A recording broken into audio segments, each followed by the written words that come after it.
Thank you, thank you. That was a very warm welcome. We appreciate it very much. Good morning, good morning. This is Monty once again from DPL Surveillance Equipment. We're a full-service surveillance and security equipment company. We have lifetime guarantees and warranties on all the products. We have 24/7, 365 tech, sales, and customer support. We have lifetime guarantees and warranties on all the products, and perhaps the largest video demonstration library on the internet. So yeah, go over to the library, take a look at us, demonstrate GPS trackers, bug detectors, 90 cameras, including body-worn hidden cameras, and all sorts of counter surveillance products. And also we have certain skits where we're acting out a customer asking questions to a tech support person, and look at that skit or dramatic representation of a customer and a representative, and see, it's like a Cheaters TV series or something going on over there in terms of what we're doing. That's another innovation. We want you guys to see us demonstrate and talk about these products in various different formats. So go over there and take a look at that and let us know what you think as well. Okay, that's at the video library. And the articles directory, we're adding tons and tons of new articles all the time. Soon as information comes out regarding surveillance and spying, if police departments are sending airplanes over cities, doing video surveillance, or if they're putting up fake cell phone towers, or if there's information regarding electronic harassment and prevention, or if there's information on targeted individuals that we need to update, which we will be updating very soon, some more information on targeted individuals, those types of people. And then we have electronically harassed people, and then we have electrical hypersensitives. We're also publishing more and more information in terms of how to help those people.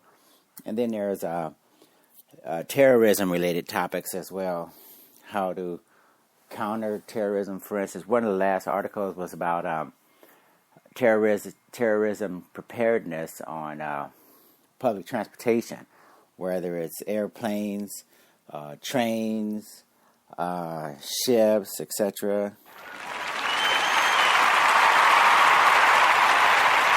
Thank you. We thought you guys would appreciate that. So yeah, when you do as far as we're concerned, when you do your flight preparation training on the airplanes, the airlines, there's absolutely no reason why they shouldn't talk about what should we do or what could we do if there were a terrorist-related event, or active shooter-related event, or something on an airplane, okay, or and maybe a bus and maybe a cruise ship as well. There's nothing wrong with mentioning it, at least getting people in the mindset that they don't have to be victims, that maybe there are some choices in terms of what we could do. So moving right along, that's the articles directory. And then if you have any need for our X-ray baggage scanners and the explosive detectors and the narcotics detectors, give us a call regarding that as well. So the telephone number is 888-344-3742. That's 888-344-3742. Now, today's topic is all about a universal basic income. It's called a universal basic income. And why is that important, or why should you care, rather? Okay, the reason why it's important, and the reason why I'm tying it into what we what we normally do. You may ask yourself, what does that have to do with surveillance or security? Well, over the last 20 years, believe it or not, my company is a bellwether for the economy and how it's doing. We actually have products that are priced rather affordably for consumers, and we have some of them priced very, very high for military and government agencies and law enforcement, universities and colleges, etc., etc. And so we get calls from the full gamut or the full range of every conceivable income level. In other words, our rental program is designed for people who don't want to spend much money at all. And the layaway program is a financing program believe it or not, for people who, again, want to save money. So we have a very good idea in terms of whether or not people are able to spend. If they're willing and able to spend, we have a pretty good idea of what's going on with the economy. Again, our company is a bellwether because we cut across and touch so many different income levels and education levels, etc. So yeah, when things are picking up, we have an indication over here, and when things are slowing down and people are tightening up their wallets, we have a very good indication. So it's a good barometer of economic activity or lack thereof. So anyway, what we're learning right now, what we're experiencing right now, is a lot of people who, for instance, didn't have much concern for the pricing of our products, because we kept our products basically priced the same way for a long, long time. And what we did was we just added additional features, and while maintaining, a consistency on the pricing. Excuse me. So anyway, we basically held steady on the prices while adding more and more features, so you get more for less, basically. And but our customers, this is what we noticed. Our customers, a lot of customers, for instance, at some point, starting probably 8-9 years ago, started to want to haggle and negotiate, and they were complaining that they couldn't afford the same products that they could afford, that they really could afford just a few years earlier. So that gave me reason to want to find out why. So basically, we're finding out more and more that the income standards are declining, and the dollar is basically diluted, or there's so much built-in inflation that no one's accounting for.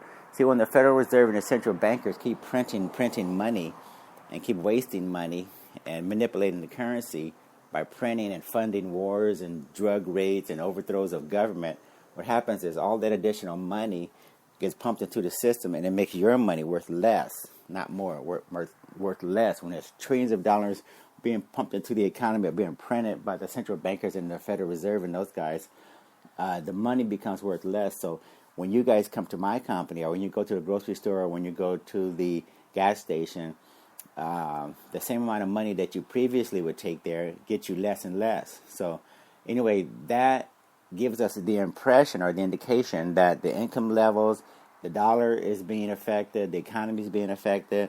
And right now, see, a lot of the wealthy people, the wealthy corporations and the wealthy people are finally under the impression that we can't print our way out of this. We can't stimulate the economy by dropping tons of money onto people's houses or onto the streets and make everything better, because that just makes the currency even less valuable, right? So the central bankers and those guys are not able to stimulate the economy. So what are they doing? They're looking at a basic income. In other words, if you give people enough money to meet the poverty level, let's say it's $35,000, now maybe they'll be able to go out and buy the food, buy the gas, buy the groceries, pay some medical expenses. Maybe some entrepreneurs will even start a business. So that's what they're looking at right now. It's controversial as it sounds, and it's something that goes way back to President Nixon. I think he actually tried to get legislation passed so that they can put in place a basic universal income, at least in the United States. Now a number of other countries are looking into it. Canada, I think maybe Australia, New Zealand, a few other countries are looking into it. So the basic idea is that, see, these guys... Thank you. I'm glad someone's paying attention.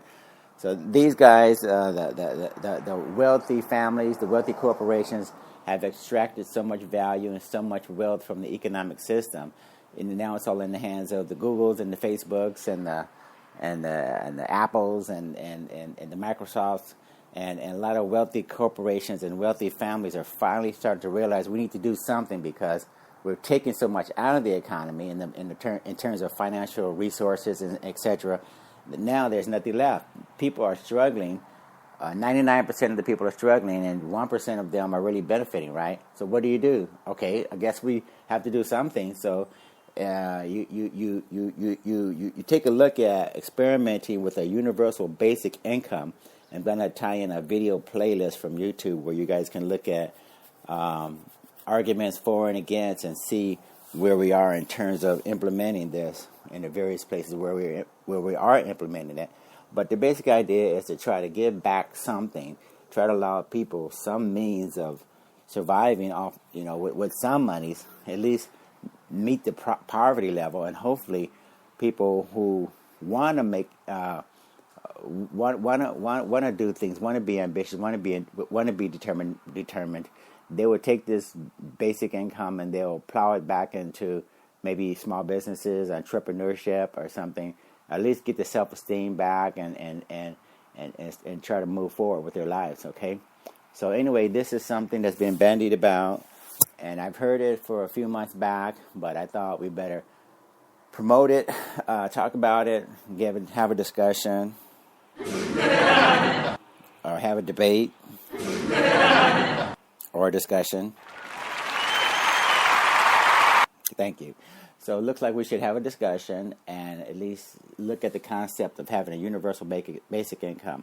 Okay? So look at the videos. I'll try to attach some articles and some background information on it. But let me know what you think. And because it looks like with the onslaught of robotics and artificial intelligence, there's going to be so many people. The Uberization or sharing economy is going to take away so many jobs. Driverless cars, driverless planes and trucks.